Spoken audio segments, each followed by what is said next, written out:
question 2. The board is small. Permit me wipe so that we can have question 2. Okay, I hope you have taken note of that. So question 2.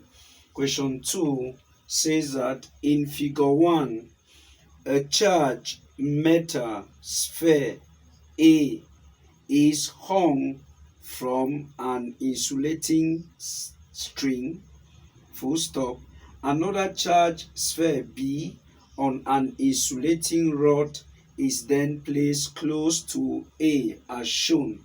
The charge on sphere A is plus 5.0 nanocoulombs, while that on sphere B is minus 4.0 nanocoulombs. So that's question 2. The first thing here is that we first of all sketch that diagram. Remember, I told you in one of our videos that when any question is asked in physics, as a strategy to the solution, try to look at that question in reality, or you can represent that question in the form of a sketch diagram. So here in question 2,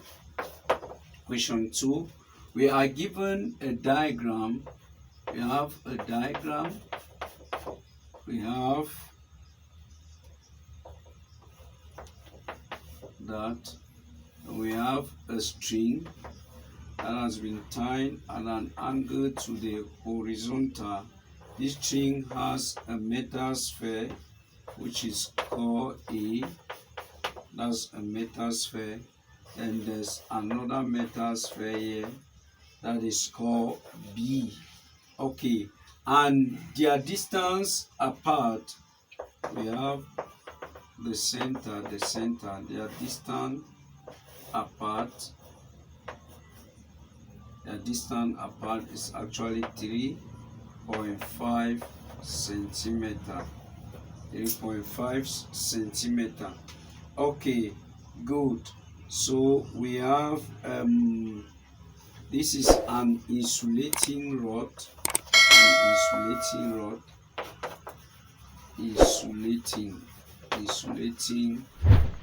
rod. That is an insulating rod. Then we have, this is our string. That is the string given there.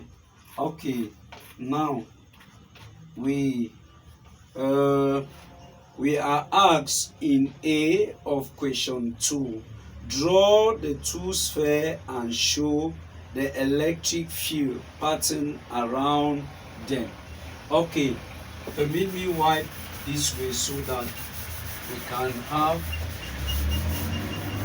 the pattern of the electric field around those charges. Okay, good.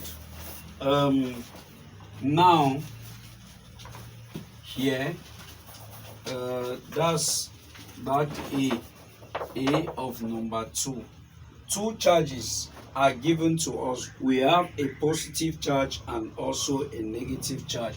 We first of all draw out our charges. We have positive there, and we have what? We are told that sphere A is a positive charge, meaning that positive charge, which is A there, and we have negative charge, which is B. Okay, now in order to draw the field pattern here, remember that in your notes in class, you were told under fields, that's the first topic in opposite fields, and electric field is the second aspect under fields. The first one is magnetic field. So we were told under electric fields that when you have charges like this, the direction of field lines, they go out of the positive charge and they enter the negative charge.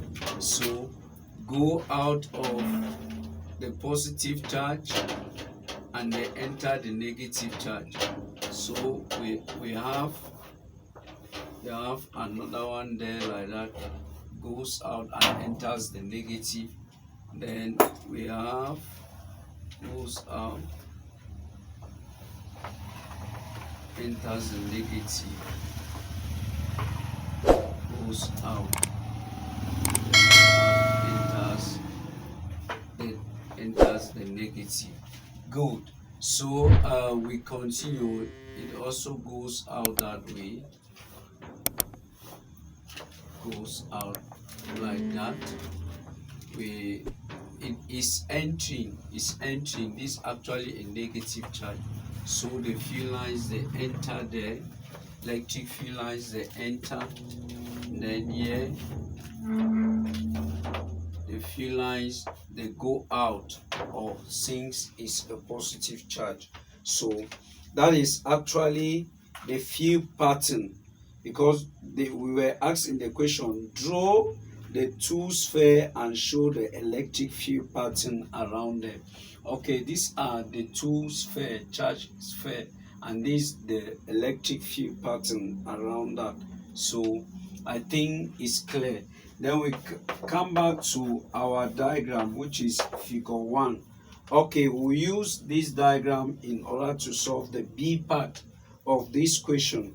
We have the B part of this question. It says that determine the magnitude of electric force between the sphere. We should determine the magnitude of the electric force between the sphere.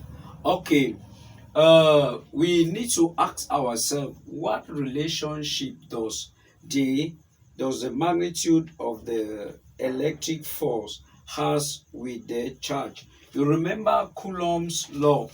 Coulomb's law says that what? Coulomb's law is stated mathematically like this. That's we have B from E, force, as electric force. Okay, we have F E is equal to, Coulomb's law says that the magnitude or the absolute value of the attractive or the repulsive electrostatic force between two charges is actually directly proportional to the product of the magnitude of the charges, and inversely proportional to the square of their distance apart. It can be represented like this. We have removed the proportionality sign, so we'll put our constant. This constant is actually the Coulomb constant. So we have the product of our two charges, Q1 and Q2, charges on the two sphere. Then we have the inversely proportional, or inversely the square of their separation apart. Okay, now from here, this is actually Q A, then this is